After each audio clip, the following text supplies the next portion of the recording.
আসসালামু আলাইকুম, সবাইকে স্বাগতম কেমিস্ট্রি হাব অ্যানিউ চ্যানেলে। প্রিয় অনার্স প্রথম বর্ষ 24-25 সেশনের শিক্ষার্থী বন্ধুরা, তোমাদের জন্য আজকে নিয়ে আসছি মৌলিক অজৈব রসায়নের সাজেশন। কি কি প্রশ্ন তোমরা পড়বা, এই সাজেশনটা হচ্ছে আমরা আমাদের ফেসবুক পেজ থেকে পাবলিশ করতেছি।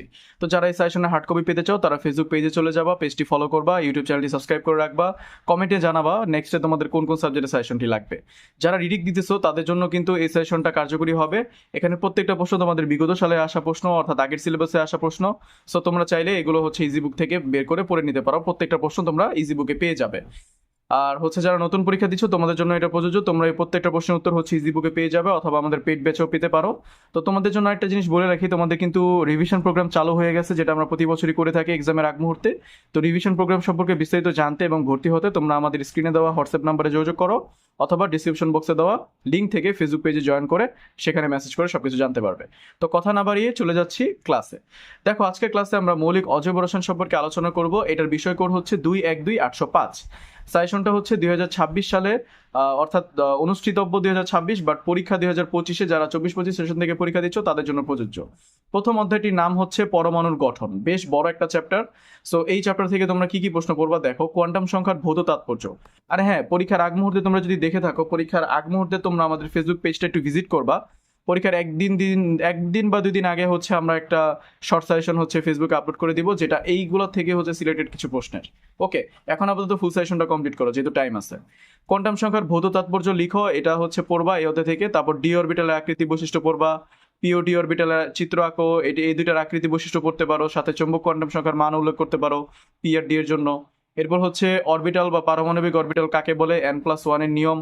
তারপর হচ্ছে ধরো অরবিটাল ও অরবিটালের মধ্যে পার্থক্য পড়বা, হুন্ডের নীতি উদাহরণ সহ ব্যাখ্যা, এটা পড়তে হবে। পলির বর্জনীতিটা উদাহরণ সহ বর্ণনা করো, এটা পড়তে হবে।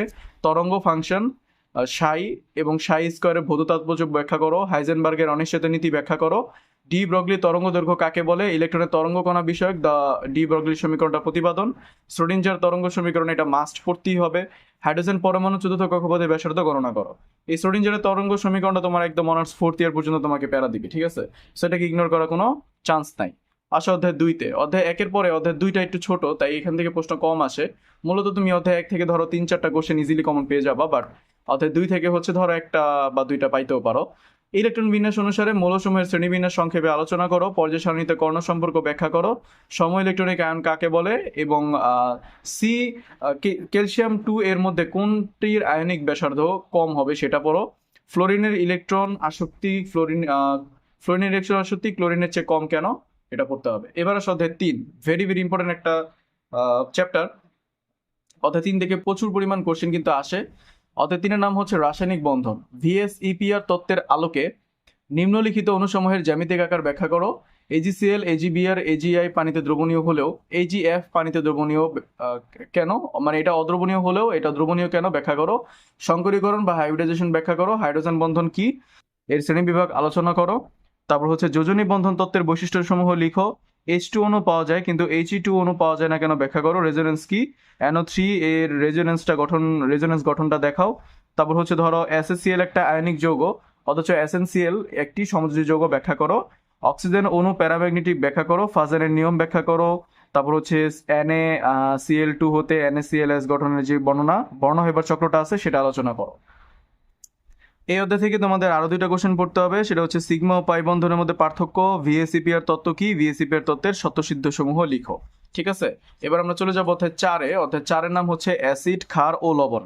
এখান থেকে অবশ্যই পড়তে হবে পোলার আয়ন, অ্যাসিড ও ক্ষার সম্পর্কিত লুইস মতবাদ, লুইস অম্ল, লুইস ক্ষারকের শ্রেণীবিভাগ, কঠিন ও কোমল অম্ল ক্ষারক বলতে কি বুঝো, বাফার দ্রবণ কি, বিভিন্ন প্রকার বাফার দ্রবণের ক্রিয়া কৌশল আলোচনা করো। এলসিএল জলীয় দ্রবণে অগ্নিয় কিন্তু Na2Cl জলীয় দ্রবণে ক্ষারীয়, সরি অগ্নিয় হবে না, এটা হবে অম্লীয়, টাইপিং মিস্টেক। জলীয় দ্রবণে হচ্ছে অম্লীয় কিন্তু Na2CO এটা হচ্ছে কি জলীয় দ্রবণে ক্ষারীয়, ব্যাখ্যা করো। অম্ল ও ক্ষারক সম্পর্কিত আরএনএস ধারণা, সংজ্ঞা, ব্যাখ্যা, প্রয়োগ ও সীমাবদ্ধতা আলোচনা। অ্যাসিড ও ক্ষারের প্রোটনিক মতবাদ আলোচনা, এই মতবাদের সীমাবদ্ধতাগুলো উল্লেখ। আশা করি বুঝতে পারছো। এবার চলে যাবো অধ্যায় 5-এ। অধ্যায় 5-এর নাম রাসায়নিক বিক্রিয়া। এখান থেকে কম প্রশ্ন আসবে, কিন্তু এই যে তোমার 3-4 থেকে কিন্তু ভালো লেভেলের একটা কোশ্চেন কমন পাবা তোমরা। তোমরা যদি মূলত যারা শর্ট সাজেশন খুঁজতেছো, তোমরা যদি অধ্যায় 1, অধ্যায় 3, অধ্যায় 4 এই 3টা অধ্যায় যদি খুব ভালোভাবে পড়ো, মোটামুটি 5 মার্ক তোমাদের উঠে যাবে। আর বাকি চ্যাপ্টারগুলো দিয়ে তোমরা ফার্স্ট ক্লাস কমন পাবা। অধ্যায় 5 হচ্ছে রিডক্স বিক্রিয়া কি, এটা বলতে কি বুঝো, নন রিডক্স বিক্রিয়া শ্রেণীবিভাগ আলোচনা। জারক ও বিজারক কাকে বলে, উদাহরণ সহ ইলেকট্রনের মতবাদের সাহায্যে ব্যাখ্যা। জারণ অর্ধবিক্রিয়া ও বিজারণ অর্ধবিক্রিয়া কি, উদাহরণসহ ব্যাখ্যা। দেখা হচ্ছে জারণ সংখ্যার ধারণা যোজনী ধারণা থেকে ভিন্ন। আয়োডোমিতি ও আয়োডিমিতি কি, উদাহরণসহ আলোচনা। অধ্যায় 6 নাম হচ্ছে অজৈব নামকরণ সমূহ। ইনক্লোজিং মার্কস কাকে বলে, ইনক্লোজিং মার্কস কত প্রকার ও কি কি, উদাহরণসহ ব্যাখ্যা করো। অ্যানায়নের নামকরণের নিয়মসমূহ উল্লেখ করো। আইউপ্যাক পদ্ধতিতে জটিল যৌগের নামকরণ নিয়মসমূহ আলোচনা করো। আর হচ্ছে কি দ্বিমূল যৌগের নামকরণগুলো উল্লেখ করো। এটা হচ্ছে অধ্যায় 6-এর। এই অধ্যায়টা নতুন অ্যাড করা হয়েছে। তোমরা যারা রিটেক পরীক্ষা দিচ্ছ তোমরা চাইলে এই অধ্যায়টা স্কিপ করতে পারো, কোনো প্রবলেম নাই। ঠিক আছে, তোমরা 5 অধ্যায় পর্যন্ত কোশ্চেন করবা, এতটুকুই হবে ইনশাল্লাহ। তো এই ছিল আজকের অজৈব রসায়ন সাজেশন। পরবর্তী কোন বিষয়ে সাজেশনটা লাগবে অবশ্যই কমেন্টে জানাবা। দেখা হবে নেক্সট ভিডিওতে। আসসালামু আলাইকুম।